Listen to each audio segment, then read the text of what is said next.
আর Roman খ্রিস্টানদের সাথে মুসলমানদের এই যুদ্ধ হবে পৃথিবীর ইতিহাসের সবচেয়ে ভয়াবহ যুদ্ধ। মালহামা নামটি এখন অনেক পরিচিত, আর ইংরেজিতে আরমাগেডন নামটি অনেক পরিচিত। বাইবেলের প্রফেসি অনুযায়ী শেষ জামানায় এক ভয়ঙ্কর যুদ্ধ হবে, যেটিকে তারা বলে আরমাগেডন, ভয়ঙ্কর যুদ্ধ। ওইটারই ইসলামিক টার্মিনোলজি, পরিভাষা অনেকেই মনে করে যে আল মালহামা বা আল মালহামা আল কুবরা, ভয়ঙ্কর যুদ্ধ। যেই যুদ্ধের মতো ভয়ঙ্কর যুদ্ধ অতীতে কোনোদিন হয়নি, পরে ভবিষ্যতে আর কোনোদিন হবে না। এই যুদ্ধটা কাদের কাদের মধ্যে সংঘটিত হবে? খ্রিস্টান রোমানদের মধ্যে এবং মুসলমানদের মধ্যে। রাসূলুল্লাহ সাল্লাল্লাহু আলাইহি ওয়াসাল্লামের ভাষা অনুযায়ী সেই দিন খ্রিস্টানেরা একত্রিত হবে তাহতা সামানিনা রায়া, ৮০টি পতাকার অধীনে। তাহতা কুল্লি রায়াতিন, প্রত্যেক পতাকার অধীনে ইসনা আশারা আলফ, ১২,০০০ করে সেনাবাহিনী থাকবে, যোদ্ধা, ফাইটার। তো ৮০টি পতাকার অধীনে ১২,০০০ করে সেনাবাহিনী থাকলে ক্যালকুলেটরে চাপলে দেখবেন প্রায় ৯.৫ লক্ষ থেকে ১০ লক্ষ মানুষ নয়, শুধু যোদ্ধা, তথা ১০ লক্ষ যোদ্ধা একত্রিত হবে মুসলমানদের বিরুদ্ধে যুদ্ধ করার জন্য। রাসূল সাল্লাল্লাহু আলাইহি ওয়াসাল্লাম এই যুদ্ধের জায়গার নামও বলে দিয়েছেন, বলেছেন লা তাকুমুস সাআ, ততদিন কিয়ামত হবে না যতদিন না হাত্তা তুকাতিলুনার রোম, যতদিন না তোমরা রোমানদের বিরুদ্ধে যুদ্ধ করেছো বিল আমাক আও বিদাবিক, আমাক এবং দাবেক নামক জায়গায় যতদিন না তোমরা রোমানদের বিরুদ্ধে যুদ্ধ না করেছো ততদিন কিয়ামত হবে না। তো এই আমাক এবং দাবেক নামক জায়গাটি বর্তমান সিরিয়া এবং তুরস্কের সীমান্তবর্তী অঞ্চল। সিরিয়ার সীমান্তবর্তী ইদলিব, আলেপ্পো, আরবিতে বলে হালব, ইংরেজিতে বলে আলেপ্পো। এই হালব বা আলেপ্পোর হচ্ছে তুরস্কের সাথে লাগানো একটি সিরিয়ার শহর। এই সীমান্তবর্তী অঞ্চলেই এই জায়গাগুলো আছে মর্মে যারা ইতিহাসবিদ, যারা মানচিত্র নিয়ে গবেষণা করেন তাদের দাবি। আল্লাহু আলাম। এই যুদ্ধের ভয়াবহতা বলতে গিয়ে রাসূলুল্লাহ সাল্লাল্লাহু আলাইহি ওয়াসাল্লাম বললেন, সেই দিন এই যুদ্ধে এত মানুষ মারা যাবে। আরেক বর্ণনা অনুযায়ী এই যুদ্ধ প্রায় ৪ দিন ব্যাপী চলবে, পঞ্চম অথবা ষষ্ঠতম দিনে গিয়ে বিজয় হবে, অথবা চতুর্থ। তো ৪ দিন যুদ্ধ চলবে। প্রথম ৩ দিন ফলাফল ছাড়াই যুদ্ধ শেষ হবে, শুধু মৃত্যু আর লাশ, লাশের সারি আর মৃত্যু। আর চতুর্থতম, পঞ্চমতম অথবা ষষ্ঠতম দিনে গিয়ে বিজয় নির্ধারণ হবে মুসলমানদের। লাশের সংখ্যা এবং সারি বলতে গিয়ে রাসূল সাল্লাল্লাহু আলাইহি সাল্লাম বলেছেন যে একটি পাখি যদি আকাশে উড়ে তাহলে ১ মাস উড়লেও মানুষের লাশ যেহেতু শেষ হবে না, লাশের দুর্গন্ধ যেহেতু শেষ হবে না, সেহেতু পাখি দুর্গন্ধমুক্ত ফাঁকা জায়গায় বসতেও পারবে না। পাখি পড়ে মারা যাবে, তবুও কোনো ভালো বসার মতো ফাঁকা জায়গা পাবে না ১ মাস উড়লেও। তাহলে এখান থেকে একটা পাখিকে উড়িয়ে দিলে ১ মাসে সে যতদূর যাবে, এই পুরো এরিয়া যদি চতুর্দিক থেকে মাপা হয় তো দেখা যাবে সবই লাশ। তাহলে কত লক্ষ, কত কোটি মানুষের লাশ হতে পারে আল্লাহু আলাম। রাসূল সাল্লাল্লাহু আলাইহি ওয়াসাল্লাম বলছেন, গনিমতের বন্টনে কেউ সন্তুষ্ট হবে না। কেন? ওয়ারিসই নাই। সন্তুষ্টি কেমনে হবে? ওয়ারিস নাই। ওয়ারিস নাই কেন? এক বংশে যদি ১০০ জন সদস্য থাকে তো ৯৯ জনই মারা যাবে, একজন বেঁচে থাকবে, তাহলে তো কোনো ওয়ারিস নাই। যেহেতু কোনো ওয়ারিস নাই সেহেতু কোনো আনন্দ নাই। তো গনিমতের মাল বন্টনে আনন্দ হবে না, কেননা ওয়ারিস বিহীন হবে সবাই, পুরো বংশের সব মারা যাবে, একজন বেঁচে থাকবে। রাসূলুল্লাহ সাল্লাল্লাহু আলাইহি ওয়াসাল্লাম এই মালহামা বা এই ভয়ঙ্কর যুদ্ধ এটির বর্ণনা দিতে গিয়ে বলেন, মুসলমানেরা সেই দিন ৩ ভাগে বিভক্ত হবে। সুলুসুন ইয়াহজিমু, ৩ ভাগের ১ ভাগ যুদ্ধের মাঠ থেকে পালিয়ে যাবে। লা ইয়াতুবুল্লাহু আলাইহিম আবাদান, আল্লাহ সুবহানাহু ওয়া তাআলা এদের তওবা কোনোদিন কবুল করবেন না। ইসলামে কবিরা গুনাহের যে লিস্ট আছে, তালিকা আছে, এই কবিরা গুনাহের তালিকায় শিরক সবচেয়ে বড়। তারপরে বিভিন্ন হাদিসে আছে পিতামাতার অবাধ্যতা, বিভিন্ন হাদিসে আছে নিরপরাধ মানুষকে হত্যা, বিভিন্ন হাদিসে আছে প্রতিবেশীর স্ত্রীর সাথে জেনা। এই যে কবিরা গুনাহ, সবচেয়ে বড় কবিরা গুনাহের যে তালিকা, এই সবচেয়ে বড় কবিরা গুনাহের যদি সর্বোচ্চ 10টা তালিকা করা হয়, তার একটা জেহাদের মাঠ থেকে পলায়ন করা। কিন্তু কবিরা গুনাহ যত বড়ই হোক, তওবা আছে, শিরকেও তওবা আছে, যতক্ষণ শ্বাস আছে। সব অধিকাংশ সাহাবী তো মুশরিক থেকে ইসলাম গ্রহণ করেছে, শিরক করে তারপরে যে ইসলাম গ্রহণ করেছে। এখনও যারা ইসলাম গ্রহণ করেছে তারা শিরক থেকে ইসলাম গ্রহণ করেছে। তাহলে শিরকের তওবা নাই মানে মৃত্যুর পরে কিয়ামতের মাঠে আল্লাহ চাইলে স্বেচ্ছায় এমন অনেক গুনাহ বান্দার মাফ করে দিতে পারে যেটার তওবাই ও করেনি। বুঝাতে না পারলে এটা আমার ব্যর্থতা। এমন অনেক গুনাহ আমরা করেছি যেটার তওবা আমরা করিনি, ইস্তেগফার করিনি, ক্ষমা চাইনি, তাও আল্লাহ ওই গুনাহ তার দয়ায় মাফ করে দিতে পারেন কিয়ামতের মাঠে। কিন্তু ওই যে দয়ায় মাফ করে দিবেন কিয়ামতের মাঠে আল্লাহ, ওই লিস্টে শিরক থাকবে না। এটা হলো শিরকের গুনাহ আল্লাহ ক্ষমা করবেন না।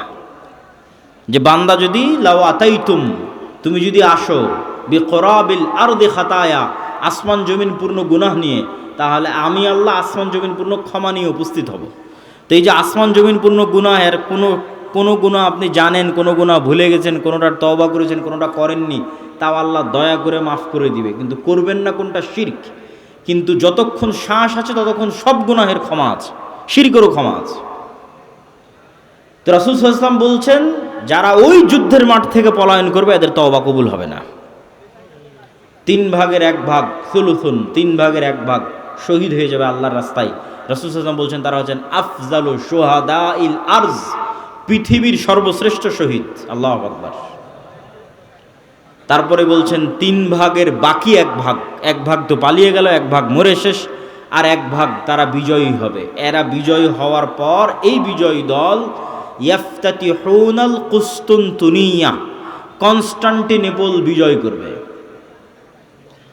এই কনস্টান্টিনোপল, কুসতুনতুনিয়া হচ্ছে আজকের তুরস্কের ইস্তাম্বুল, যেটা দীর্ঘদিন তুরস্কের রাজধানী ছিল। এখন রাজধানী আঙ্কারা, কিন্তু ইস্তাম্বুল সবচেয়ে ঐতিহাসিক শহর। সুলতান মুহাম্মদ আল ফাতেহ ইস্তাম্বুলকে বিজয় করেছিলেন। কিন্তু হাদিসের ভাষায় বোঝা যাচ্ছে কিয়ামতের পূর্ব মুহূর্তে, দাজ্জাল প্রকাশের পূর্ব মুহূর্তে পুনরায় মুসলমানেরা তুরস্ক বিজয় করবে, তথা মুসলমানদের বর্তমান যে তুরস্ক মুসলমানদের হাতে আছে, এটি মুসলমানদের হাতে নাও থাকতে পারে। না হলে কনটেক্সট মিলানো কঠিন যে কিয়ামতের পূর্ব মুহূর্তে মুসলমানেরা তুরস্ক কিভাবে বিজয় করবে। এই ঘটনারই ধারাবাহিকতায় আর এক হাদিসে, আমি কিন্তু এক হাদিস বলতেছি না, বিভিন্ন হাদিস থেকে যুক্ত করতেছি। আর এক হাদিসে রাসূলুল্লাহ সাল্লাল্লাহু আলাইহি ওয়াসাল্লাম বলেন, ততদিন পর্যন্ত কিয়ামত হবে না যতদিন না বানু ইসহাকের 70,000 মানুষ, ইসহাক আলাইহিস সালাতু ওয়াস সালামের বংশের, ইব্রাহিম আলাইহিস সালাতু ওয়াস সালামের বংশের 70,000 মানুষ যতদিন না এমন এক শহরে যুদ্ধ করছে, মদিনাতুন, এমন এক শহরে যুদ্ধ করছে, জানিবুহাল বার ওয়া জানিবুহাল বাহার, যার এক পাশে সমুদ্র আর এক পাশে সমতল। কোন শহর? আলেম ওলামা মতভেদ করেছেন। কেউ বলেছেন এটি ইতালির রাজধানী রোম, কেউ বলেছেন এটি তুরস্কের ইস্তাম্বুল, কুসতুনতুনিয়া, কনস্টান্টিনোপল। ইতালির রাজধানী রোম হওয়ার পক্ষে আর একটা জয়ীফ হাদিস আছে, যে রাসূল সাল্লাল্লাহু আলাইহি ওয়াসাল্লামকে জিজ্ঞেস করা হচ্ছে যে উম্মতে মুহাম্মাদি কোন শহর আগে বিজয় করবে কিয়ামতের পূর্ব মুহূর্তে, কুসতুনতুনিয়া না রোমিয়া? কিন্তু হাদিসের সানাদ দুর্বল। তো এমন এক শহর, যেই শহরের কিন্তু এখন যেটা অনুবাদ করতেছি এটা সহিহ বুখারী মুসলিমের হাদিসগুলো অনুবাদ করতেছি, যেগুলো আমি পূর্ণ অনুবাদ করতেছি এগুলো, তথা কিয়ামতের পূর্ব মুহূর্তে যা ঘটবে তার সবচেয়ে বিশুদ্ধ যেগুলো হাদিস। রাসূল সাল্লাল্লাহু আলাইহি ওয়াসাল্লাম বললেন এমন এক শহর বিজয় করবে বানু ইসহাকের, ইব্রাহিম আলাইহিস সালাতু ওয়াস সালাম, ইসহাক আলাইহিস সালাতু ওয়াস সালামের বংশের 70,000 মানুষ, যেই শহরের এক পাশে সমুদ্র আর এক পাশে সমতল, কিন্তু ওই যুদ্ধ হবে বিদুন সিলাহ, লা ইয়ারমুনা আইয়ু সাহমিন, না তারা কোনো তীর নিক্ষেপ করবে না তরবারি চালাবে, কোনো অস্ত্র ছাড়া বিজয় হবে। কিসের মাধ্যমে বিজয় হবে? তারা শুধু মুখে উচ্চারণ করবে লা ইলাহা ইল্লাল্লাহু আল্লাহু আকবার। এই এক তাকবীর ধ্বনিতে শহরের এক দেওয়াল পড়ে যাবে, দ্বিতীয় তাকবীর ধ্বনিতে শহরের দ্বিতীয় দেওয়াল পড়ে যাবে, তৃতীয় তাকবীর ধ্বনিতে শহরের তৃতীয় দেওয়াল পড়ে যাবে। মুসলমানেরা বিনা বাধায়, বিনা রক্তপাতে এবং বিনা অস্ত্র প্রয়োগে ওই শহরে প্রবেশ করবে। তো যদি এটি কুস্তুনতুনিয়া হয়, তাহলে এই যে আগের ঘটনার ধারাবাহিকতায়, আগে যে ভয়ঙ্কর মালহামা হলো, এই যে লক্ষ লক্ষ কোটি কোটি মানুষ মারা গেল, তারপরে মুসলমানেরা বিজয় হলো, খ্রিস্টানরা পরাজয় হলো, এই সেনাবাহিনী এবার যখন সিরিয়া এবং তুরস্কের সীমান্তবর্তী অঞ্চল থেকে বিজয় অভিযান নিয়ে রওনা দিবে ইস্তাম্বুল কুস্তুনতুনিয়া বরাবর, তখন ইস্তাম্বুলে প্রবেশ করতে তাদের আর আলাদা কোনো অস্ত্র প্রয়োগ করতে হবে না। তাকবীর ধ্বনিতে ওই নগরীর দেওয়াল পড়ে যাবে এবং তারা বিনা অস্ত্র প্রয়োগে শহর বিজয় করবে। অথবা ওই আগের হাদিসে কুস্তুনতুনিয়া বিজয় হয়ে গেছে, কুস্তুনতুনিয়া বিজয়ের পর এই বিজয় কাফেলা চলতেই থাকবে। ম্যাপ চেক করলে বুঝবেন, চলতে চলতে চলতে পৌঁছে যাবে ইতালির রাজধানী রোমে। যখন ইতালির রাজধানী রোমে পৌঁছবে, তখন আর এখানে কোনো অস্ত্র প্রয়োগ করতে হবে না, তাকবীর ধ্বনিতে শহর বিজয় হয়ে যাবে। দুটের যে কোনো একটা আল্লাহ সুবহানাহু ওয়া তাআলা ভালো জানেন। এই দুই বিজয়ের অথবা এক বিজয়ের, কুস্তুনতুনিয়া বিজয় অথবা কুস্তুনতুনিয়ার পরে রোম বিজয়, ইতালির রাজধানী রোম বিজয়, এই দুই বিজয়ের কোনো এক বিজয়ের পরে আড়াল থেকে, বেশিরভাগ হাদিসে আছে কুস্তুনতুনিয়া বিজয়ের পর, শয়তান চিৎকার করে বলবে দাজ্জাল তোমাদের বাড়িতে প্রবেশ করে গেছে। কিন্তু এটা মিথ্যা সংবাদ হবে। কিন্তু তখন তৎকালীন এই মুজাহিদ বাহিনী যারা যুদ্ধ করতেছে, তাদের যিনি নেতা থাকবেন, তিনি 10 জন অশ্বারোহীকে রওনা করিয়ে দিবেন দাজ্জাল সত্যি সত্যি বের হয়েছে কিনা এটা অনুসন্ধান করার জন্য। তো রাসূলুল্লাহ সাল্লাল্লাহু আলাইহি ওয়াসাল্লাম বলছেন, এই যে 10 জন বের হবে, আসমাহুম ওয়া আসমা আবাইহিম, এদের নাম, এদের বাপ দাদার নাম, এদের গায়ের রং, এদের ঘোড়ার গায়ের রং সব আমি এখন বলে দিতে পারবো, এখন যেন আমি দেখতে পাচ্ছি। কিন্তু তিনি বলেননি। কিন্তু তিনি জানতেন যে কোন 10 জন, তাদের নামও তিনি জানেন, তাদের বংশও তিনি জানেন, তাদেরকে রওনা করিয়ে দেওয়া হবে। এই ঘটনার সাথে আরেকটা ঘটনা যুক্ত আছে, যেটা না বললেই নয়। যেই দিন এই মালহামা হবে, এটা ছুটে গেছে বলতে, সেই দিন ওই হাদিসে রাসূল সাল্লাল্লাহু আলাইহি ওয়াসাল্লাম বলছেন, ইয়াখরুজু মিনাল মাদিনা খিয়ারু আহলিল আরজ, মদিনা থেকে যুদ্ধ করার জন্য সিরিয়াতে এসে রোমানদের বিরুদ্ধে যুদ্ধ করবে, এই জন্য মদিনা থেকে তৎকালীন বিশ্বের খিয়ারু আহলিল আরজ, সবচেয়ে আল্লাহওয়ালা তাকওয়াবান পরহেজগার একদল মানুষ বের হবে। আল্লাহু আকবার। তৎকালীন বিশ্বের সবচেয়ে তাকওয়াবান আল্লাহওয়ালা পরহেজগার মানুষেরা তখন মদিনায় থাকবে। তাদের একটা জামাত এই যুদ্ধে অংশগ্রহণ করার জন্য মদিনা থেকে রওনা দেবে। তখন এই রোমান খ্রিস্টান এম্পায়ারের সেনাবাহিনীরা বলবে, মদিনার মানুষ তোমাদের এখানে কাজ কি? খাল্লু বাইনানা ওয়া বাইনাল্লাযিনা সাবাউ মিন্না, আমাদের যুদ্ধ এই সিরিয়ার মানুষদের সাথে, তোমরা আমাদের রাস্তা ক্লিয়ার করে দাও, তোমাদের এই যুদ্ধে বাধা দেওয়ার কী দরকার? অথবা আমাদের মধ্যে থেকে আগের যুদ্ধের ধারাবাহিকতায়, মানে এর আগেও আরও অনেক যুদ্ধ হয়ে থাকতে পারে, ধারাবাহিকতায় আমাদের মধ্যে যারা তোমাদের কাছে বন্দী হয়ে আছে, বন্দী হওয়ার পর তারা তোমাদের দিন গ্রহণ করে নিয়েছে, ওদের সাথে আমাদের যুদ্ধ, তোমরা কেন ওদেরকে বাঁচাতে আসতেছো? এরকম একটা কনটেক্সট হাদিসের মধ্যে আছে। তখন মদিনার মানুষেরা উত্তরে বলবে, আমরা আমাদের ভাইদেরকে একাই ছেড়ে দিতে পারি না, অতএব এই যুদ্ধে আমরা অংশগ্রহণ করবই করব। এখানে ভাইদেরকে বলতে দুটোই উদ্দেশ্য হতে পারে, সিরিয়ার মুসলমানদেরকে অথবা রোমানদের মধ্যে যারা বন্দী হয়েছিল খ্রিস্টান, পরে মুসলমান হয়ে গেছে, ওদেরকে এরা চাচ্ছে নিয়ে নিতে, যে আমরা তো আমাদের লোকজনকেই চাচ্ছি, তোমাদের কি সমস্যা? ওদেরকে বাঁচাতে এরা বলবে, না আমাদের মুসলিম ভাইদেরকে আমরা একাই ছেড়ে দিতে পারি না, তখনই যুদ্ধ হবে। তো এবার এই যে 10 জন অশ্বারোহী রওনা দিল দাজ্জালের অনুসন্ধানে, দাজ্জালকে খুঁজতে, তখনও দাজ্জাল বের হয়নি। তো কিন্তু মুজাহিদ বাহিনী হতবিহব্বল, তটস্থ, হতভম্ব হয়ে যাবে।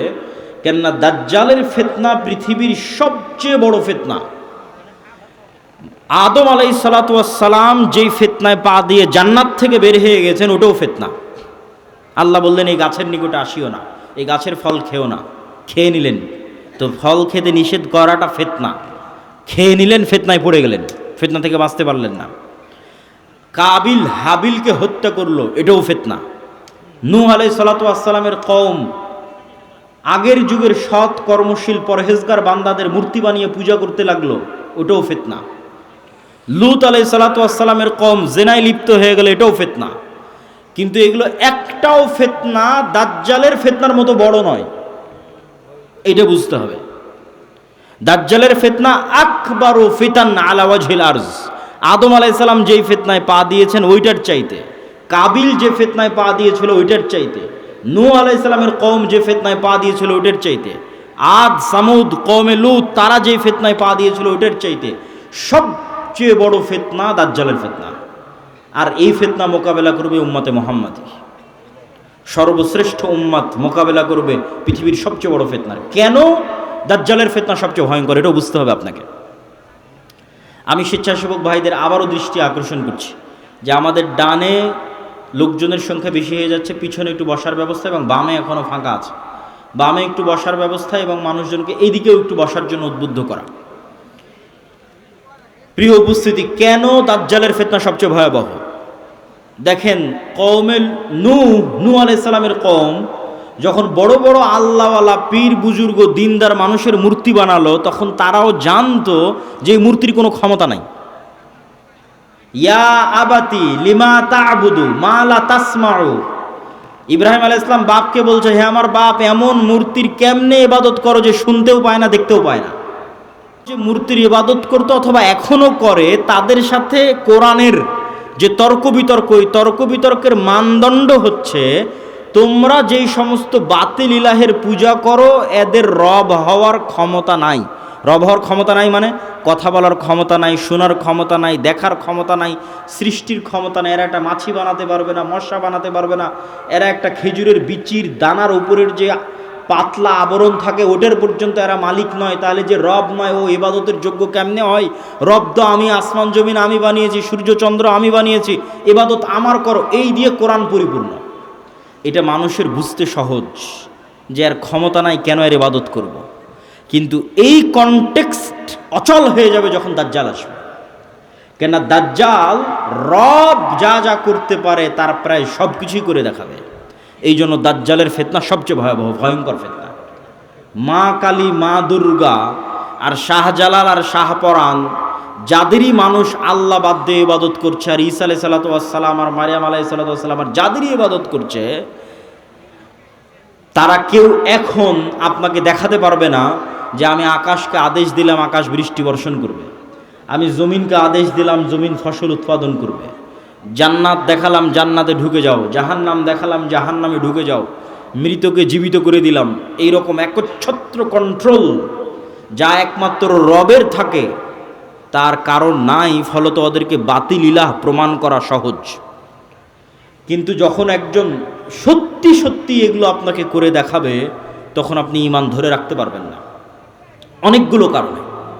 এক নাম্বার কারণ, যারা ধরেন আগে থেকেই শক্তিশালী কোনো কিছু দেখলেই আরে বাবা এই তো অনেক বড় ওলিয়া উলিয়া কবিরাজ, অনেক কিছু করতে পারে, দেখলেই যাদের অন্তরে ভয় ঢুকে যায়, মনে হয় না এর কাছে মনে হয় কোনো ক্ষমতা আছে, এরা তো এমনি দাজ্জালের পূজা করবে। যারা যুগ যুগ মূর্তির পূজা করেছে, মাজারের পূজা করেছে, এদের বাধা হবে না। ওরা দাজ্জালের ক্ষমতা পাওয়ার দেখে মনে করবে অনেক বড় উলিয়া আল্লাহ চলে এসেছে, অনেক বড় কারামতে আউলিয়া চলে এসেছে, অতএব এখন আর ইবাদত করো, এখন আর পূজা করলে সমস্যা নেই। তো একদল তো এমনি পদভ্রষ্ট হয়ে যাবে। আরেক দল মানুষ থাকে যারা মোটামুটি আল্লাহর উপর ঈমান রাখে, কিন্তু ইস্তেকামা, ঈমানের উপর ইস্তেকামার জন্য সবর লাগে, সবর করার ক্ষমতা এবং সাহস এদের নাই। এদের দেখবেন এখন দুনিয়াবি ক্ষমতা যাদের কাছে, ওদের ওখানে গিয়ে সিজদা দিচ্ছে। আজ থেকে 6-7 মাস আগে 16 বছর যাদের কাছে ক্ষমতা ছিল ওদের কাছে গিয়ে সিজদা দিয়েছে। ক্ষমতার বাইরে এরা চিন্তা করতে পারে না। ক্ষমতা যেখানে, এদের কেবলা এবং মারকাজ সেখানে। এবং আপনি যদি নিজের জায়গায় দাঁড়িয়ে চিন্তা করেন, আজকে তেলের যে সংকট, আমি দাজ্জালের ফিতনার ভয়াবহতা বোঝানোর জন্য আপনাকে বলতেছি, তেলের যে সংকট, মাঝে মধ্যে আমার মনে হয় আল্লাহ আমাদের ফিতনা থেকে হেফাজত করুক, যে এখন যদি কেউ এসে বলে আব্দুল্লাহ তোমার গাড়িতে তো তেলের দরকার, তো এইটা করলে তোমাকে তেল দেওয়া হবে, ধরো তুমি আর 500 টাকা বেশি দিলে তেল দিয়ে দেবো, বা তুমি এই অপরাধটা করলে তোমাকে তেল দিয়ে দেবো। তো তো কত মানুষ বলে ঠিক আছে ভাই, সমস্যা নেই, আমার গাড়িতে তেল দেন, আমি করে দিচ্ছি। এখন কোনো একটা দেশকে যদি বলা হয় যে সব তেলের কন্ট্রোল আমার হাতে, এটা করো, তেল পাবা, নাহলে কিন্তু আবাদও বন্ধ হয়ে যাবে। আমরা মনে করি তেল মানে দিয়ে শুধু গাড়ি চলে।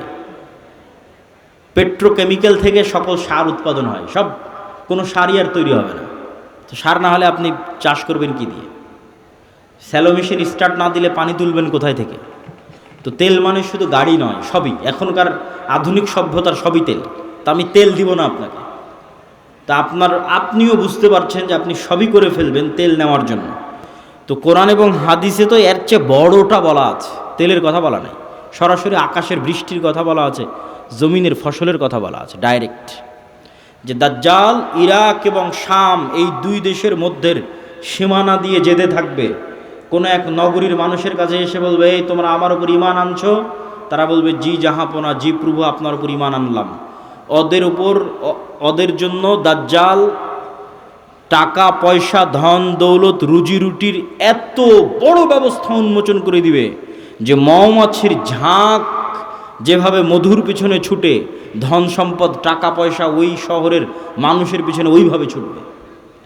এবার অতিক্রম হতে হতে আর এক শহরে আসবে, সেই শহরের মানুষকে বলবে, আমার উপর ঈমান আনয়ন করছো? তারা বলবে, না, আমরা রব্বুল আলামিনের উপর ঈমান রাখি। দাজ্জাল বলবে, আকাশ এখানে বৃষ্টি বর্ষণ বন্ধ করে দাও, জমিন এখানে ফসল উৎপাদন বন্ধ করে দাও, খাবার দাবার বন্ধ, টাকা পয়সা বন্ধ, সকল কিছু বন্ধ, মোবাইল বন্ধ, ইন্টারনেট বন্ধ। আজকের যুগেও যদি কল্পনা করেন, এখনই আপনি ঈমান ধরে রাখতে পারবেন না, যখন ঘটবে তখনকার কথা তো বহু পরে। তো শাম অঞ্চলের মানুষেরা না খেতে পেয়ে ধনুক চাবিয়ে খাবে, তীর চাবিয়ে খাবে। তীর তো খাওয়ার জিনিস নয়, ধনুক তো খাওয়ার জিনিস নয়, কিন্তু গাছের পাতাও যেহেতু উৎপন্ন হবে না, তো কি খাবে? গাছের পাতাও তো উৎপন্ন হবে না। তো এ হলো দাজ্জালের ফিতনা, পৃথিবীর সবচেয়ে ভয়ঙ্কর এবং ভয়াবহ ফিতনা। দাজ্জালের ফিতনা সম্পর্কে বলতে গিয়ে দুইটা হাদিস না বললেই নয়। একটা হাদিসে রাসূলুল্লাহ সাল্লাল্লাহু আলাইহি ওয়াসাল্লাম বলছেন যে দাজ্জাল পৃথিবীতে 40 দিন সফর করবে। 40 দিনের প্রথম দিন হবে 1 বছর, দ্বিতীয় দিন হবে 1 মাস, তৃতীয় দিন হবে 1 সপ্তাহ। আর দাজ্জালের গতি হবে কাগাইসিন ইস্তাদবারাত হুররিহ, এমন মেঘমালা যেই মেঘমালাকে ঝড়ো বাতাস উড়িয়ে নিয়ে যাচ্ছে। এই যে কয়দিন পরে কালবৈশাখী ঝড় হবে, আকাশে তাকিয়ে দেখবেন ঝড়ের সময় মেঘ কত দ্রুত চলে। তো ঝড়ের বাতাসে যে মেঘ খুব দ্রুত চলে, এরকম দ্রুত গতি হবে দাজ্জালের। তো আল্লাহর নবী মেঘের সাথেও তুলনা দিয়েছেন। এখন যন্ত্র দিয়ে মেঘের মতো আকাশে উঠবে না দাজ্জাল নিজেই আকাশে উঠবে, আল্লাহু আলাম, আল্লাহ সুবহানাহু ওয়া তাআলা ভালো জানেন।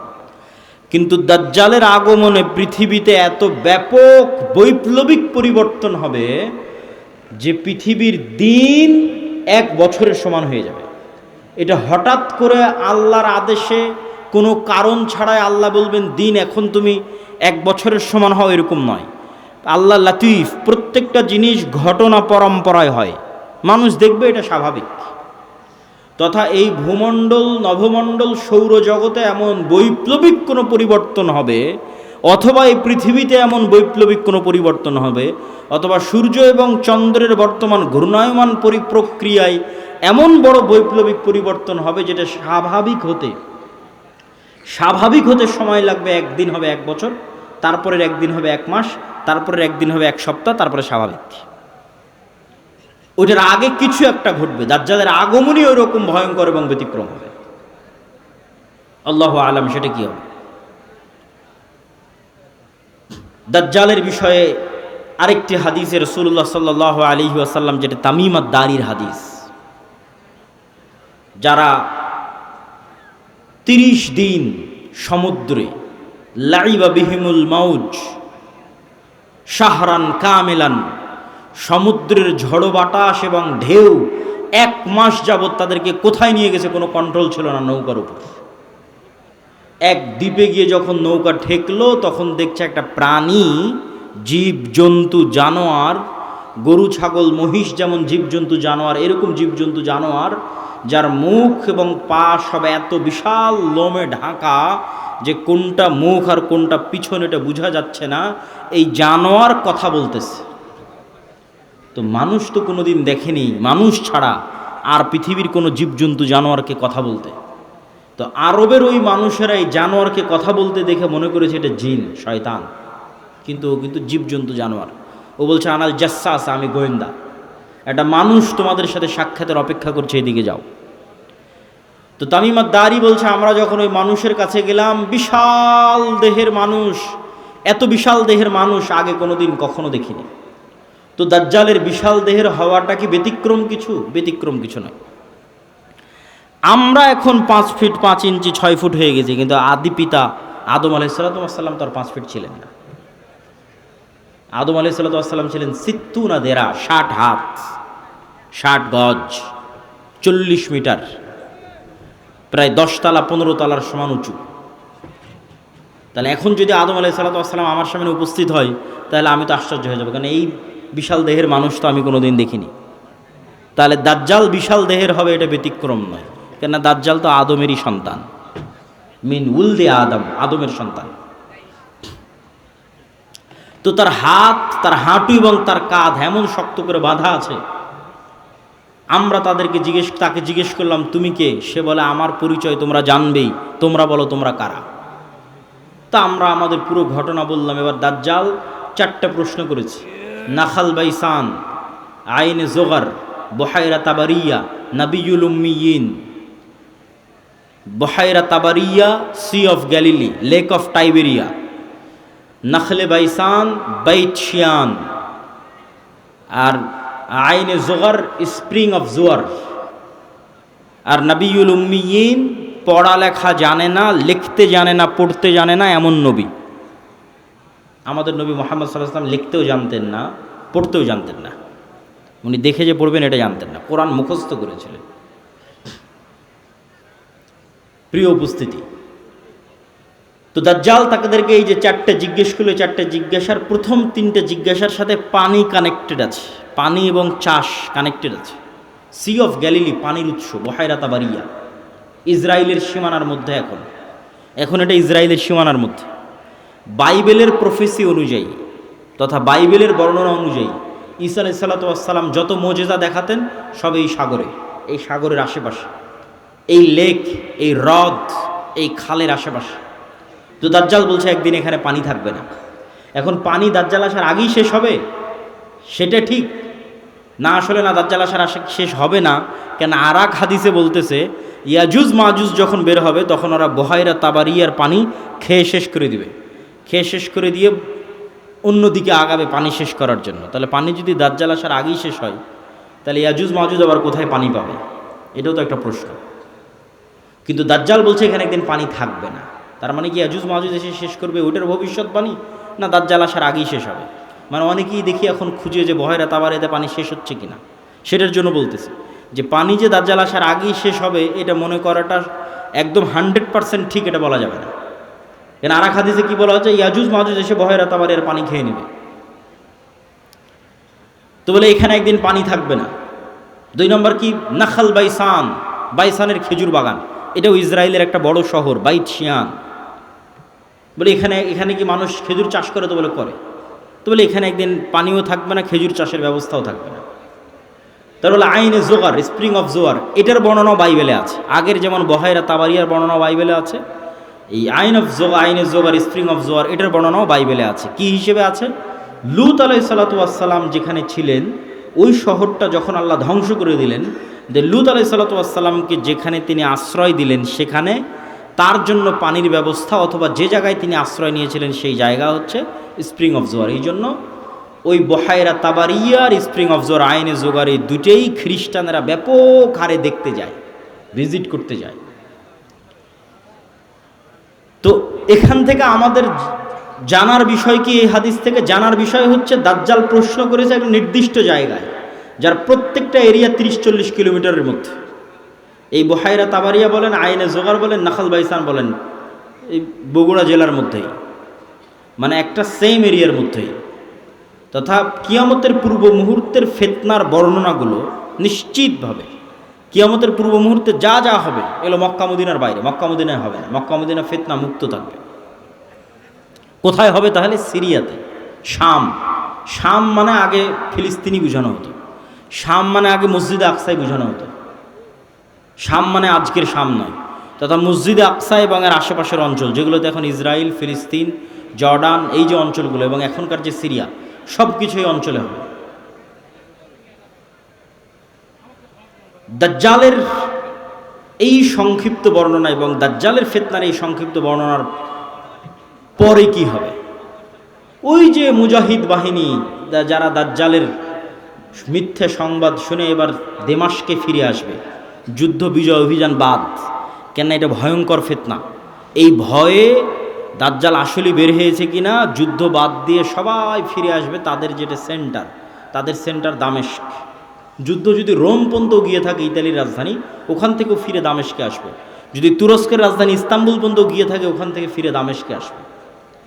এবার দামেস্কে আসতে আসতে সত্যি দাজ্জাল বের হয়ে যাবে। এবার রিয়ালি প্রকৃত অর্থে দাজ্জাল বের হয়ে গেছে, এবং দাজ্জাল বের হওয়া মাত্রই সকল ক্ষমতা দাজ্জালের কাছে চলে যাবে। এটার বিবরণ আরেকটু পরে দিব, এখানে এটা শেষ করে নিই। তো দাজ্জাল বের হয়ে যাবে। এই দামেস্কের মসজিদে ফজরের সালাতে যখন জামাত হবে, তখন এবার ঈসা আলাইহিস সালাম অবতীর্ণ হবেন। কেননা দাজ্জালের ফিতনা যেই লেভেলের অলৌকিক, ওইটা মোকাবেলা করার জন্য ওই লেভেলের অলৌকিক লাগবে। তথা দাজ্জালের এই ফিতনা মোকাবেলা ওই মুজাহিদরাও করতে পারবে না যারা ইস্তাম্বুল বিজয় করেছে, রোম বিজয় করেছে, এবং কিছু কিছু হাদিসের বর্ণনা অনুযায়ী তারা ভারতও বিজয় করতে পারে। মানুষের মাথায় একটা চিত্র আগে থেকে ঢুকে আছে যে দাজ্জাল যখন বের হবে পৃথিবীতে, তখন পুরো পৃথিবী দাজ্জালের কন্ট্রোলে থাকবে। এটা ভুল কথা। দাজ্জাল যখন বের হবে তখন পুরো পৃথিবী মুসলমানদের কন্ট্রোলে থাকবে। মানে মুসলমানরা বিজয় করে শেষ করে দিবে, সব বিজয় করে ফেলবে। মসজিদে আকসা বিজয়, ইস্তাম্বুল বিজয়, খ্রিস্টানরা তো পরাজিতই হয়ে যাবে, ইতালির রাজধানী রোম বিজয়, ভারত বিজয়, পুরো পৃথিবীতে মুসলমানদের জয় জয়কার থাকবে। হাদিস থেকে আমি যতটুকু চিন্তা ভাবনা করে দেখেছি, এটাই বেশি খাপ খায়, এটাই বেশি মিলে, যে দাজ্জাল বের হওয়ার পূর্বে, ইমাম মাহদি আসার আগেই, অথবা ইমাম মাহদির সাথী, অথবা ইমাম মাহদি সহ, যেটাই বলেন, দাজ্জাল এবং ঈসা ইসলাম আসার পূর্বে পৃথিবী মুসলমানদের, মসজিদে আকসা মুসলমানদের, তুরস্ক মুসলমানদের, ইতালি, পুরো ইউরোপ মুসলমানদের, ভারত মুসলমানদের, সবই মুসলমানদের। মুসলমানদের বিজয় যখন সর্বোচ্চ স্তরে, এবং দাজ্জালের কোনো ষড়যন্ত্র যখন আর কাজে দিচ্ছে না, দাজ্জালের পক্ষ হয়ে পৃথিবীতে কাজ করবে এরকম কোনো বড় শক্তি আর পৃথিবীতে নাই, এবার নিজেই দাজ্জাল বের হয়ে আসবে। কেননা যারা দাজ্জালের পক্ষ নিয়ে কাজ করতে, এরা সব বিপদে পড়ে গেছে, কেননা বিজয় মুসলমানদের হয়ে গেছে। তো ইহুদিরাও এক মাসিহের অপেক্ষা করতেছে, বিপদ থেকে, বিপদে পড়লে বিপদ থেকে বাঁচায় যে সে মাসিহ দাজ্জাল। খ্রিস্টানেরাও ঈসা মাসিহ, বিপদে পড়লে বিপদ থেকে বাঁচায় যে সেই মাসিহ ঈসা আলাইহিস সালাম বিপদ থেকে বাঁচাবে। খ্রিস্টানেরাও বিশ্বাস করে ঈসা আলাইহিস সালাম আবার আসবে, কিন্তু তারা এটা জানে না যে ঈসা আলাইহিস সালাম মারা যায়নি, জীবিত আছে। আমরা জানি ঈসা আলাইহিস সালাম মারা যাননি, জীবিত আছে, আর তারা মনে করে মরে গেছে, কিন্তু পুনর্জন্ম হয়ে পুনরায় ঈসা আলাইহিস সালাম পৃথিবীতে আসবে তাদেরকে বাঁচানোর জন্য, খ্রিস্টানদের বাঁচানোর জন্য। তাহলে সারা পৃথিবীর সবাই শেষ জামানার একজন বিশাল মাসিহের অপেক্ষায়। এবং আধুনিক এখনকার বিশ্বের যতগুলো নিউজ চ্যানেল রিপোর্ট, সবগুলোতেই বর্তমান যে যুদ্ধ চলতেছে, এই যুদ্ধ নিয়েও এই আলোচনাগুলো আমাদের দেশে নয়, এই অঞ্চলে নয়, ইউরোপ এবং আমেরিকায় আলোচিত হচ্ছে। যারা বিশ্ব শাসন করে তাদের কাছে, তাদের ভাষায় দাজ্জাল হচ্ছে অ্যান্টি ক্রাইস্ট ইংরেজিতে, আর মালহামা হচ্ছে আর্মাগেড্ডন, আর জেসাস ঈসা আলাইহিস সালাম উনি আসবেন। অ্যান্টি ক্রাইস্ট না আসলে জেসাস আসবে না। অ্যান্টি ক্রাইস্ট মানে দাজ্জাল। আর অ্যান্টি ক্রাইস্ট ততক্ষণ আসবে না যতক্ষণ না ইহুদিরা জেরুজালেমে একত্রিত হচ্ছে, এটা তাদের বিশ্বাস। ইভাঞ্জেলিক্যাল খ্রিস্টিয়ান যারা ইঞ্জিল কেন্দ্রিক খ্রিস্টান, তাদের বিশ্বাস। তো ফলত তাদেরও ঈসা আলাইহিস সালামকে নিয়ে আসতে হবে, ইহুদিদেরও একজন মাসিহ লাগবে। ফলত সবাই সেইটারকে সামনে নিয়ে কাজ করতেছে, যে ওইটা যত দ্রুত ঘটানো যাবে তত দ্রুত মনে করতেছে আমাদের বিজয়। কিন্তু সবার কামনা অনুযায়ী তো কাজ হবে না, সবার চাওয়া অনুযায়ী কাজ হবে না। কেননা সবাই ভুল বুঝবে, ভ্রান্তিতে পা দিবে। কি কি ভ্রান্তিতে পা দিবে বলি? ইহুদিদের আসল মাসিহা যিনি, আসল মাসিহ যিনি, তিনি তো চলেই এসেছেন, কিন্তু তারা তো গ্রহণ করেন। ইহুদিদের প্রকৃত মাসিহ তো ছিল মুহাম্মদ সাল্লাল্লাহু আলাইহি ওয়াসাল্লাম নিজেই। মুহাম্মদ সাল্লাল্লাহু আলাইহি ওয়াসাল্লামের অপেক্ষায় তারা মদিনায় গিয়ে বসে থাকতো, অনেক আগে গিয়ে বসেছিল, ইমান তো আনেনি। তো এরা তো মাসিহকে চিনতে পারেনি। ঈসা আলাইহিস সালাম তো মাসিহ চিনতে পারেনি, ইমান আনেনি, ঈসা আলাইহিস সালামকে হত্যা করার চেষ্টা করেছে, নিকৃষ্ট। তো এই জন্য এদের সঠিক মাসিহ এরা পাবে না। এরা দাজ্জালকেই মনে করবে আমাদের মাসিহ, কিন্তু দাজ্জাল তো হবে ভ্রান্ত। এই জন্য দাজ্জালের অনুসারী কারা হবে? ইহুদিরা। রাসূল সাল্লাল্লাহু আলাইহি ওয়াসাল্লাম বলছেন, ইয়াতবাউদ দাজ্জাল ৭০ আলফা ইহুদ মিন আসবাহান। ইরানের ইস্পাহান শহরের ৭০,০০০ ইহুদি দাজ্জালের অনুসারী হবে। তাহলে ইহুদিরা দাজ্জালকে মাসিহ মনে করে দাজ্জালের অনুসারী হবে, কিন্তু দাজ্জাল তো পরাজিত হবে। কিন্তু প্রথম প্রথম যখন দাজ্জাল আসবে তখন তো সব ক্ষমতা দাজ্জালের হাতে, ফলত যে কেউ পথভ্রষ্ট হয়ে যাবে। তো এই অংশের সামারিটা করি। এই অংশের সামারি হচ্ছে, দাজ্জাল এবং ঈসা আলাইহিস সালাম আসার পূর্বে মুসলমানেরা পৃথিবী বিজয় করবে এবং ইহুদি এবং খ্রিস্টানেরা বিপদে পড়বে। যেহেতু ইহুদি এবং খ্রিস্টানরা বিপদে পড়বে, বিশেষ করে ইহুদিরা, তো এখন ইহুদিদের বাঁচানোর জন্য দাজ্জাল বের হবে। এবং যেহেতু দাজ্জালের পক্ষে কাজ করার মতো আর পৃথিবীতে কেউ অবশিষ্ট নাই, এই জন্য এবার দাজ্জাল নিজেই বের হবে। দাজ্জাল যখন নিজেই বের হবে তখন এক নিমিষে, এক সেকেন্ডে সকল ক্ষমতা দাজ্জালের কাছে চলে যাবে। মুসলমানেরা হতভম্ব, হতবিহ্বল হয়ে যাবে। আকাশও বৃষ্টি বর্ষণ করে না, জমিনও ফসল উৎপাদন করে না, দুর্ভিক্ষই নিয়তি ইমান নিয়ে বাঁচার জন্য। তথা সেই সফল যে বলবে আমি মরতে প্রস্তুত কিন্তু ইমান বিক্রি করতে প্রস্তুত নয়। সেই সফল যার একটা টাকার প্রতি অবৈধ লোভ নাই, অবৈধ একটা টাকার প্রতি ন্যূনতম লোভ নাই। আপনি নিজেই নিজের আত্মা এবং নফসকে চেক করেন যে আপনার একটা টাকার প্রতি যদি, অবৈধ টাকার প্রতি যদি ন্যূনতম লোভ থাকে, আপনি দাজ্জালের ফিতনা থেকে বাঁচতে পারবেন না। পরকালে যার বিশ্বাস সর্বোচ্চ পর্যায়ে, পরকালে যার বিশ্বাস সর্বোচ্চ লেভেলে, ও দাজ্জালের ফিতনা থেকে বাঁচতে পারবে। আসহাবুল উখদুদ ওয়াস সামাই যাতিল বুরুজ ওয়াল ইয়াউমিল মাউউদ ওয়া শাহিদু ওয়া মাশহুদ কুতিলা আসহাবুল উখদুদ। ওদের বলা হলো হয় ঈমান না হয় সামনে আগুন, ঝাঁপিয়ে পড়ো। তো ওরা বলল আমরা আগুনেই ঝাঁপিয়ে পড়ব। তো ওরা আগুনে কেমনে ঝাঁপিয়ে পড়বে এটা ছাড়া সম্ভব নয় ঝাঁপিয়ে পড়া, যদি ওই আগুনে জান্নাত না দেখে। আর নিজের বাড়িতে যে এসি রুম আছে ওখানে জাহান্নামের আগুন জ্বলতেছে। তো ওরা এটা বিশ্বাস করে যে আমি যদি আমার এসি রুমে ফিরে যাই ইমান পরিত্যাগ করে, তাহলে ওই এসিরা বাতাস নয়, এটা জাহান্নামের আগুন। আর যদি সামনের আগুনে ঢুকে যায় তাহলে এটা আগুন নয়, এটা জান্নাত। তো এই সেম ঘটনা তো দাজ্জালের সময় হবে। দাজ্জালের জান্নাতে যে ঢুকবে ও ঢুকে গেল জাহান্নামে, আর দাজ্জালের জাহান্নামে যে ঢুকবে ও ঢুকে গেল জান্নাতে। তাহলে পরকালের উপর ইয়াকিন না থাকলে তো আপনি দাজ্জালের ফিতনা থেকে বাঁচতে পারবেন না। তাহলে এবার দাজ্জালের আবির্ভাবের পর সারা পৃথিবীর সব মুমিন মুসলমান বিপদে, কোনো খাবার নাই, অসহায়, কিচ্ছু নাই। এবার বিপদগ্রস্ত মুমিন মুসলমানদের বাঁচানোর জন্য আসবে ঈসা আলাইহিস সালাম। এই হলো প্রেক্ষাপট। তাহলে শুরুতে বিপদে ইহুদি খ্রিস্টানেরা, বাঁচাতে আসবে দাজ্জাল। সব ক্ষমতা তখন দাজ্জালের কাছে। বিপদে এবার মুসলমানেরা। কোন মুসলমানেরা? যারা সব দেশ বিজয় করে শেষ করে দিয়েছে। তুরস্ক বিজয় করেছে, মসজিদে আকসা, ভারত, তারপরে ইতালি, সব বিজয় শেষ করে দিয়েছে। ওরা এখন চরম বিপদে। এবার ওদেরকে বাঁচানোর জন্য আসবে ঈসা আলাইহিস সালাম। তো ঈসা আলাইহিস সালামও এমন অলৌকিক ক্ষমতা নিয়ে আসবেন যে তার নিঃশ্বাস যতদূর পর্যন্ত যাবে, নিঃশ্বাসে কাফের মারা যাবে। আল্লাহু আকবার, আল্লাহু আকবার। নিঃশ্বাসের স্পর্শে কাফের মারা যাবে, রাসূল সাল্লাল্লাহু আলাইহি ওয়াসাল্লাম বলেছেন।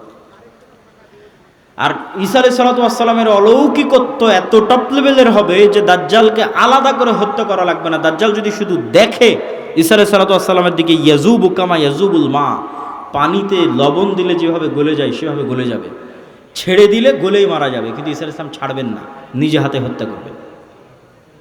যেখানে হত্যা করবেন ওটাও ইসরায়েলের সীমানার মধ্যে।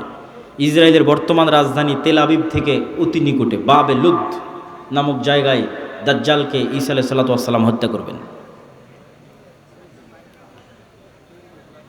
তো যেই ঈসা আলাইহিস সালাতু ওয়াস সালাম এবং যেই মুমিন মুজাহিদেরা পৃথিবীর সবচেয়ে বড় ফিতনা দাজ্জালকে হত্যা করলো, তাদেরকে এবার আল্লাহ বলবে তোমরা তো এত বড় ফিতনা মোকাবেলা করলা, এখন আমার এমন একদল বান্দা বের হবে, ইয়াখরুজু ইবাদি লা ইয়াদানি লি আহাদিন, কারো পক্ষে সম্ভব নয় যে আমার ওই বান্দাদের মোকাবেলা করে।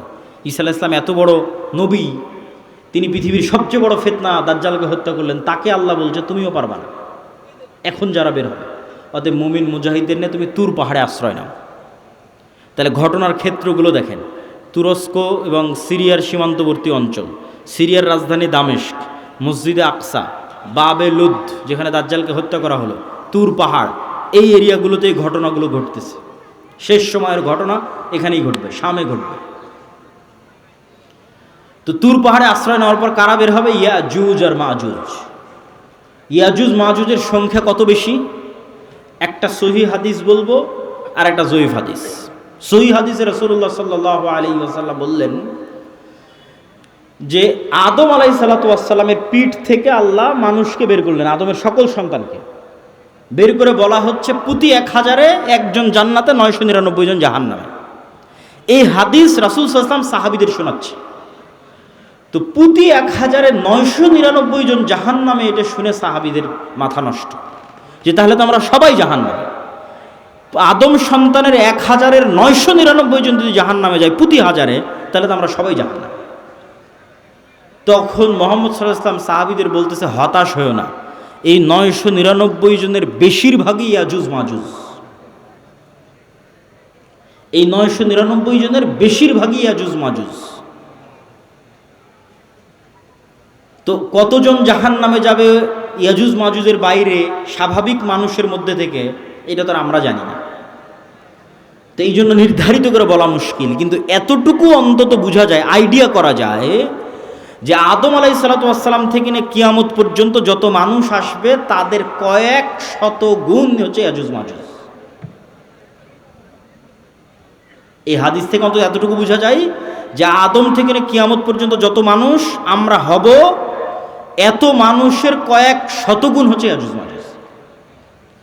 আর জয়ীফ হাদিসটা কি? জয়ীফ হাদিসটা হচ্ছে যে ইয়াজুজ মাজুজের এক প্রজন্ম তার জীবদ্দশায় 1000 প্রজন্মকে দেখে। বুঝেন, আমরা মানুষ জীবদ্দশায় সর্বোচ্চ 2টা প্রজন্ম দেখি অথবা 3টা প্রজন্ম। আমি, আমার বাপ, আমার দাদা তার ছেলেকে দেখেছে, তার ছেলে আব্দুল্লাহকে দেখেছে, তাহলে 2 প্রজন্ম দেখেছে, দেখতেই দুনিয়া থেকে শেষ। তো ইয়াজুজ মাজুজের এক প্রজন্ম তাদের জীবদ্দশায় 1000 প্রজন্মকে দেখে। তাহলে কিভাবে তাদের জন্ম বৃদ্ধির হার এবং কিভাবে তাদের বৃদ্ধির হার, এটা সব উলদে আদমের সন্তান। তো এরা পৃথিবীতে বের হয়ে সব পানি ফসল আদি যা আছে সব খেয়ে শেষ করবে, এবং তাদের এই ভয়ঙ্কর ভয়াবহতায় তুর পাহাড়ে ঈসা আলাইহিস সালাতু ওয়াস সালাম বিপদে মুমিন মুজাহিদদের নিয়ে, খাবার নাই, ওই সেম কষ্ট, দাজ্জাল থাকতে যে কষ্ট ছিল ওই কষ্ট। এখান থেকে আপনি আর একটা জিনিস শিখেন যে আপনি কত বড় নবী, কত বড় উলিয়া, কত বড় মুজাহিদ, তাও আল্লাহ আপনাকে কিভাবে বিপদ দিয়ে পরীক্ষা করতেছে। কেমন বিপদ? এত বড় নবী, তাও খাবার নাই। যে নবী নিজে হাতে দাজ্জালকে হত্যা করেছে তার খাবার নাই, সে নবী এখন আল্লাহর কাছে কাঁদতেছে যে আল্লাহ এই বিপদ থেকে বাঁচান। তো এই জন্য সবসময় আল্লাহর সামনে নত, আল্লাহর সামনে সাহায্য, এটা ছাড়া কোনো রাস্তা নাই। তো ঈসা আলাইহিস সালামের কান্নাকাটি এবং মুমিন মুজাহিদদের কান্নাকাটিতে আল্লাহ সুবহানাহু ওয়া তাআলা ইয়াজুজ মাজুজের শরীরে এক প্রকার পোকামাকড় এবং অসুখ দিবেন। তারা মারা যাবে কেমন করে? হাদিসের বাক্যটা শোনেন, কামাউতি নাফাসিন ওয়াহিদিন। একটা মানুষ মারা গেলে যা হয়, পুরো ইয়াজুজ মাজুজ একসাথে ওইভাবে মারা যাবে, যেন একটা মানুষ মারা গেল। তথা একটা মানুষ মরতে যতটুকু সময় লাগে, পুরো ইয়াজুজ মাজুজ কোটি কোটি হাজার হাজার ওইভাবে একসাথে, at a time, at a moment, at a second মারা যাবে। তো এবার ঈসা আলাইহিস সালাতু ওয়াস সালাম জমিনে ফিরে আসবেন, তো জমিনে পা রাখার জায়গা নাই। এত কোটি কোটি মানুষ যদি মরে পড়ে থাকে কি অবস্থা, লাশের দুর্গন্ধ। এবার ঈসা আলাইহিস সালাম আবার আল্লাহর কাছে কান্নাকাটি করবে, দোয়া করবে। তখন আল্লাহ সুবহানাহু ওয়া তাআলা রাসূল সাল্লাল্লাহু আলাইহি ওয়াসাল্লামের ভাষা অনুযায়ী আনাকি ইবিলিল বুখত, বুখত গোত্রের উটের কুঁজ যেমন উঁচু হয়, ওই রকম উঁচু কুঁজ বিশিষ্ট একদল পাখিকে পাঠাবেন, যেই পাখি হাজার হাজার কোটি কোটি লাখ লাখ লাশকে নিয়ে যে এমন জায়গায় ফেলে দিবে যেখানে মানুষ বসবাস করে না। উত্তর মেরু হোক, দক্ষিণ মেরু হোক, সাইবেরিয়া হোক, যেখানে হোক, আল্লাহ ভালো জানেন, যেখানে আল্লাহ বলবেন। তারপরে আসমান বৃষ্টি বর্ষণ করে এই জমিনকে পরিষ্কার করে দিবে। তারপরে ঈসা আলাইহিস সালাতু ওয়াস সালামের শাসন চলবে হাদিস অনুযায়ী 7 বছর, আর বাইবেলের বর্ণনা অনুযায়ী 1000 বছর। তো 7 বছর ঈসা আলাইহিস সালাতু ওয়াস সালামের এই শাসনে এতটা নিরাপত্তা এবং শান্তি বিরাজ করবে যে এতদিন যত যুদ্ধ বিগ্রহের সামগ্রী ছিল এগুলো কাজে লাগবে না, ওগুলো জ্বালিয়ে পুড়িয়ে দেওয়া ছাড়া কোনো কাজ নাই। আর এত বরকত আসমান এবং জমিন উন্মুক্ত করে দিবে যে একটা ডালিম একটা গ্রাম খাবে, একটা গাভীর দুধ একটা পুরো বংশ খাবে, এত বরকতে আল্লাহ পরিপূর্ণ করে দিবে। তারপরে এক শীতল বাতাসে মুমিন, মুসলিম এবং ঈসা আলাইহিস সালাম সবাই মারা যাবে, শুধু ফাসিক এবং ফাজেরেরা পৃথিবীতে থাকবে। এবার যত হাদিস শুনেছেন এই ধরনের, যে পৃথিবীতে এমন একদিন আসবে যে কোরআন পড়ার কেউ থাকবে না, এখন সেগুলো আল্লাহ নাম নেওয়ার কেউ থাকবে না, এগুলো ঈসা আলাইহিস সালামের মরার পর। মানুষ জেনায় লিপ্ত হবে খোলা মাঠে কুকুর শ্রীগালের মতো, লজ্জা বুঝবে না, এগুলো ঈসা আলাইহিস সালামের আগে নয়। ঈসা আলাইহিস সালামের আগে কোরআন থাকবে, দিন থাকবে, এটা তো পূর্ণতায় পৌঁছে যাবে। এখন পতন দেখতে পাচ্ছেন, কিন্তু আল্লাহ মুতিম্মু নূরিহি আগেই বলে নিয়েছে আয়াতগুলো, এই দিন তো সারা পৃথিবী বিজয় করবে, আর এই বিজয় ধারা তো ঈসা আলাইহিস সালামের আসার আগেই শুরু হয়ে যাবে। তাহলে কিভাবে কোরআন হাদিস শেষ হবে? শেষ হবে না, এগুলো আরও বাড়বে। কিন্তু এটা শেষ যে হবে সেটা কখন? ঈসা আলাইহিস সালামের মরার পর। তখন আর নাই, তখন কোরআন নাই, হাদিস নাই, আল্লাহর নাম নাই, মানুষের লজ্জা উঠে যাবে। এই ফাসিক ফাজরের উপর আল্লাহ সুবহানাহু ওয়া তাআলা কিয়ামত কায়েম করবেন। প্রিয় উপস্থিতি, আমি আমার বক্তব্য দীর্ঘায়িত করতে চাই না, এই পুরো ঘটনা থেকে যা